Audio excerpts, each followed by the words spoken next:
माँ, बहू और बेटी। नहीं नहीं, ये कहानी इन सारे के सारे रिश्तों की नहीं, बल्कि 2 रिश्तों में ही सभी रिश्तों के होने की है। अरे बहू, मेरे और तेरे ससुर जी की रोटी मत बनाना, मैं बना लूंगी, दिन तक ठंडी हो जाती है। बहू जो कि एक वर्किंग लेडी थी। नहीं नहीं माँ जी, मैं अच्छे से कपड़े में लपेट देती हूँ ना, आप क्यों मेहनत करेंगी, माइक्रोवेव में गर्म कर लेना। अरे नहीं बहू, मेहनत मत कर, वैसे भी ऑफिस में कम मेहनत होती है क्या, जा रहने दे। लेकिन बहू मानती नहीं, वो सास ससुर की रोटी बनाकर ही जाती है। दोपहर में खाने के वक्त ससुर जी कहते हैं, अरे बहू को रोटी बनाने के लिए क्यों मना कर दिया, क्या हो गया, ठंडा ही तो खाते आए हम लोग हमेशा से। अरे वो क्या है ना, सुबह ऑफिस जाती है, घर का सारा काम करने में वक्त लग जाता है, अरे थकती है वो अलग, तो मैंने सोचा बहाने से ही थोड़ा कम काम करवाऊं। ससुर मुस्कुरा रहे होते हैं। ये तो अच्छा है, बहू को समझना जरूरी है। वक्त बीत रहा था, घर में सब खुश थे कि एक दिन, माँ जी आप शाम को थोड़ा टहलने निकला करें, घर पर रह रहकर हड्डियां जाम होती है, पापा को भी ले जाया करिए, मैं वक्त पर तो आ जाती हूँ। बहू ठीक 5 बजे ऑफिस से घर आ जाती है, फिर चाय नाश्ता बनाकर सास ससुर के साथ बैठती, उन लोगों को सारा दिन का हाल बताती। रात को पति घर आता है।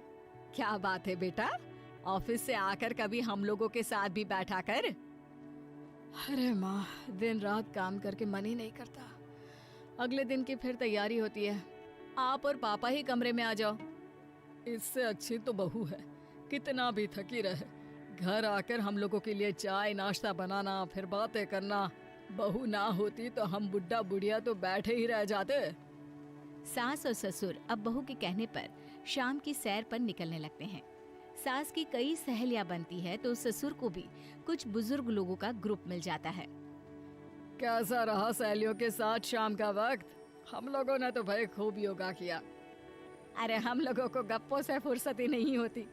वैसे मिसेस मल्होत्रा आज बहू के बारे में कुछ बोल रही थी। तभी वहाँ ऑफिस से बहू आ जाती है जो जींस और टॉप में होती है। क्या बात है माँ, क्या कह रही थी आपकी सहेली आपकी बहू के लिए? सास इस बार बहू को कुछ अलग तरीके से देखती है और उल्टा सवाल ही दाग देती है। क्या कह रही थी वो हटा, ये बता, तेरे ऑफिस में तो मर्द भी काम करते होंगे ना? बहू जो अब तक मजाक कर रही थी वो सीरियस हो जाती है।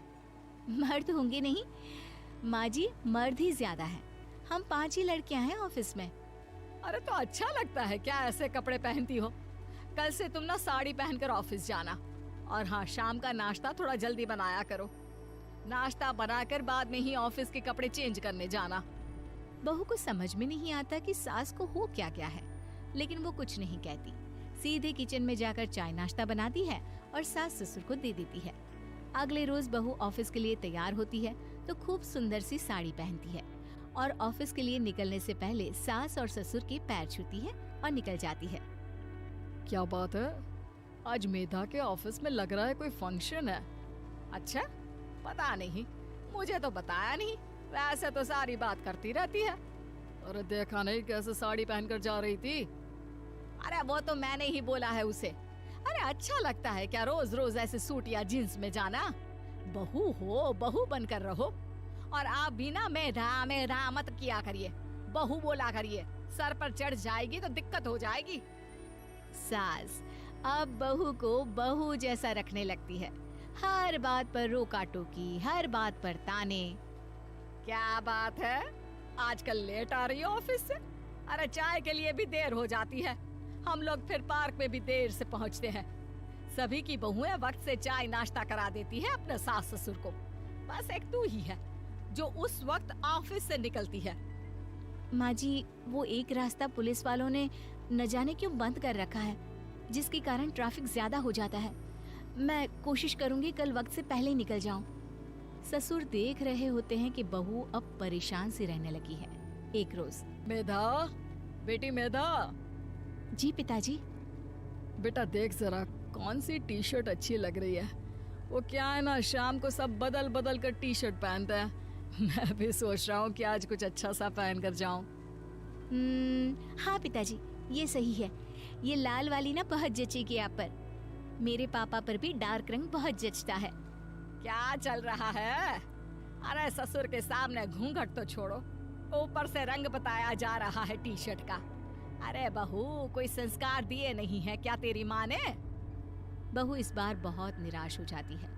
वो वहाँ से तुरंत अपने कमरे में चली जाती है।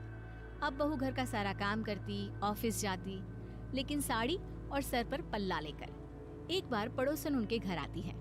वाह सुमित्रा बहन, बहू का तो रूप ही बदल दिया। ठीक किया, बहू बहू जैसी ही अच्छी लगती है। अच्छा चलती हूँ मैं। पड़ोसन के जाने के बाद सास बड़ी अकड़ के साथ कहती है, देखा मेरा कमाल, कैसे मैंने मेधा बहू को कंट्रोल में कर लिया। अब बारी ससुर के बोलने की थी। हाँ सुमित्रा, बिल्कुल, ये काम तो किया है तुमने, लेकिन कभी सोचा क्या खो दिया? क्या खो दिया? मैंने तो कुछ नहीं खोया जी। खोया है, पहले बहू जब ऑफिस जाती तुम्हारे पैर छूकर तुम्हें गले लगाती, लेकिन अब सिर्फ पैर छूती है। हाँ जी, ये बात तो आप ठीक बोल रहे हैं।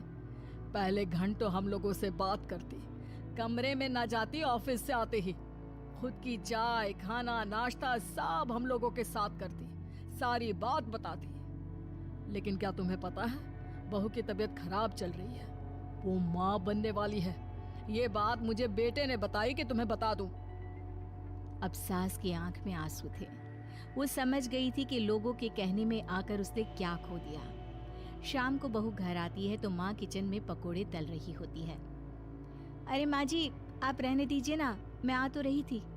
अरे नहीं, जा तू चेंज कर ले, मैं नाश्ता और चाय टेबल पर ही लगा रही हूँ मेधा।